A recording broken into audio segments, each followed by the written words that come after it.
Loué soit Jésus-Christ, qui nous a lavés de tous nos péchés dans son sang. Sa grâce et sa paix soient avec vous. Autant il y a danger pour une âme à ne pas reconnaître ses fautes, en demander le pardon et en faire une juste pénitence, autant est-il périlleux pour une âme à se croire coupable de toutes les pensées et invitations au péché qui nous assaillent. Une telle imputation aurait vite fait de nous fausser la conscience et même de plonger une vie entière dans le désespoir. Voilà où l'on aboutirait pour n'avoir pas su discerner les esprits. Un tel discernement s'obtient par l'expérience, pour peu que l'on s'examine attentivement après la confession. À ce moment-là, l'âme est comme une feuille de papier blanc sur laquelle rien encore n'a été écrit. Dieu et son ange sont pressés d'y écrire, tout autant que le démon et ses anges à lui sont pressés de le faire.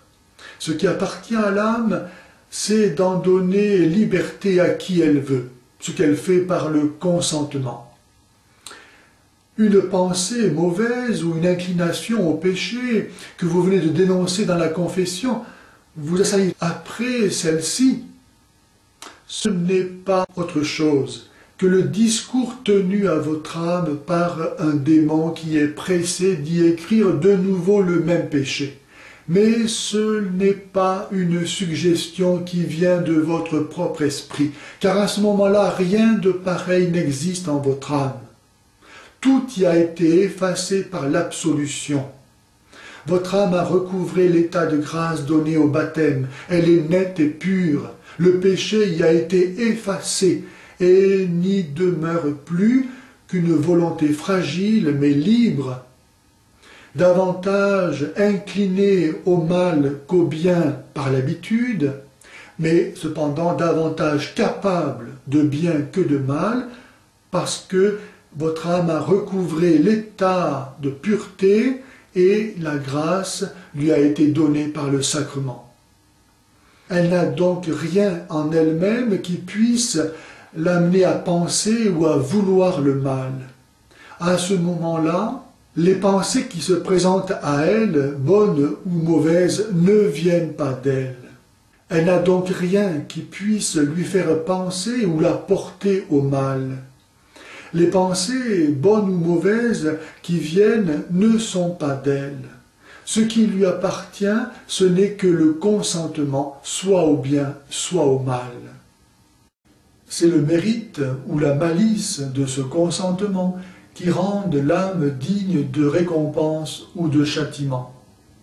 Si une pensée nous est suggérée, nous invitant à l'humilité, à la maîtrise de soi, à la chasteté, à la pauvreté volontaire, à la charité, il est certain que cela nous est dicté par l'Esprit de Dieu ou l'un de ses messagers.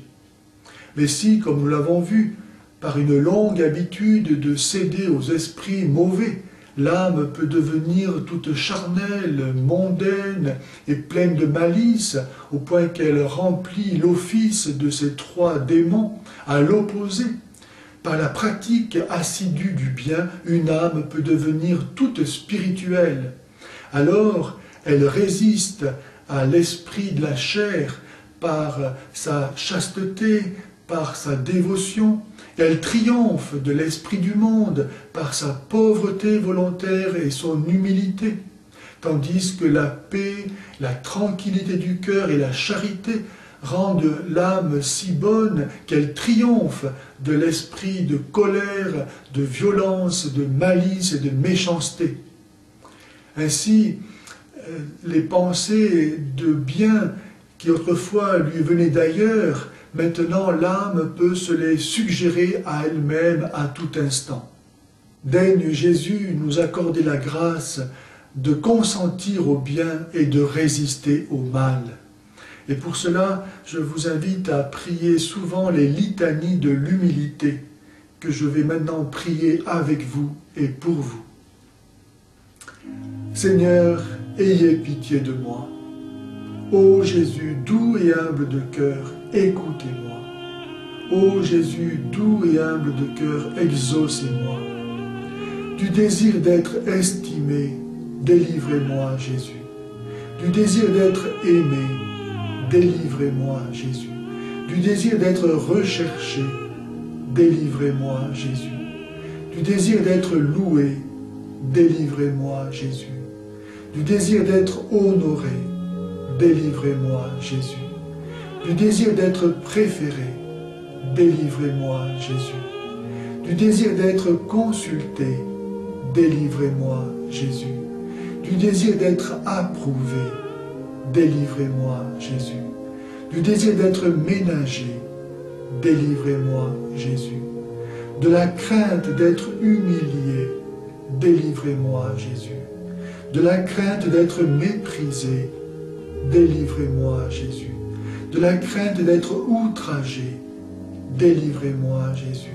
De la crainte d'être raillé, délivrez-moi, Jésus. De la crainte d'être calomnié, délivrez-moi, Jésus. De la crainte d'être injurié, délivrez-moi, Jésus. Ô Marie, Mère des humbles, priez pour moi. Saint Joseph, patron des humbles, priez pour moi. Saint Michel, qui le premier avait terrassé l'esprit d'orgueil, priez pour moi. Sainte Bernadette, admirable d'humilité, priez pour moi. Tous les justes et tous les saints, sanctifiés surtout par l'esprit d'humilité, priez pour moi. Ô Jésus, dont la première leçon a été celle-ci, apprenez de moi que je suis doux et humble de cœur. Rendez mon cœur semblable au vôtre. Souviens-toi, mon âme, qu'il y a 3 degrés d'humilité.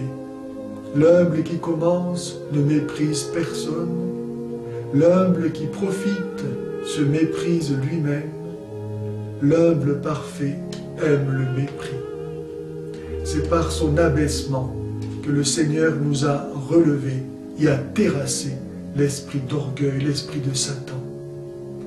Que Jésus nous donne de savoir comme lui, accepter de porter notre croix pour sauver notre âme. Amen.